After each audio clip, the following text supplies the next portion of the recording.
Hi, this is Duncan for Tech Digest and Shiny, and I'm really excited today. I've got my hands on the Nokia N96. You might know this as the successor to the hugely popular N95 and the N95 8GB model, and this is the next step in the evolutionary process. It's a fantastic phone, just like the N95 was and the N95 8GB was. But let's start, because you're more than likely going to be reasonably familiar with those phones, to compare it directly to the old N95.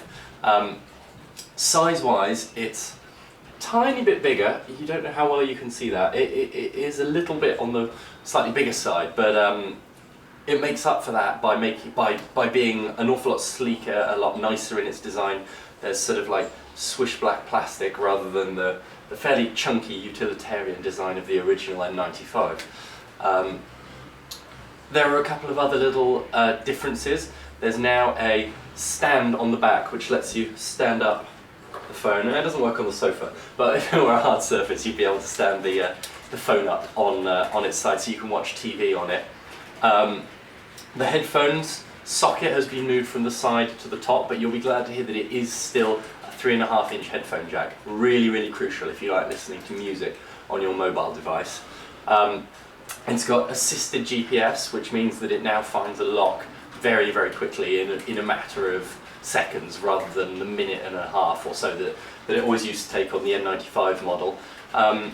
One slightly annoying thing, and I'm a little bit disappointed about, to be honest, is that the connector, the PC connector on the bottom, has changed from a micro USB connector to a proprietary connector, which is a real shame. I was quite enjoying the trend towards cables that were compatible with every device, but no matter. It's got an awful lot of other things that make up for it instead. It has a double flash on the back, is another thing that I wanted to highlight actually, which should let you take pictures that have slightly less harsh shadows on them. But yeah, other than that, almost everything about the phone is pretty much the same as the old model. There's a lot of cosmetic improvements. It is a better phone, but at its core it's still got the Wi-Fi, it's still got the Bluetooth, it's still got the GPS system and mapping application on there, though interestingly this review model came with Google Maps, I think, rather than the Nokia Maps, which is coming on a lot of other Nokia phones. It also comes with an inbuilt iPlayer application, BBC iPlayer, which will let you access TV programs and stuff up to 7 days after they've been on the TV. But the problem with that is you can only use it when you're in a Wi-Fi area. You can't access that over 3G or HSDPA. It's got a 2.8-inch screen from corner to corner, again much bigger than the old N95. It's got the media keys, which you can slide the phone that way to access the keypad, or that way to access the media buttons. And you might be able to see that the phone also switches between portrait and landscape, depending on the accelerometer that's inbuilt. Overall, it's a really good phone. If you're not into a touchscreen, then this is one of the best devices you're going to get at the moment.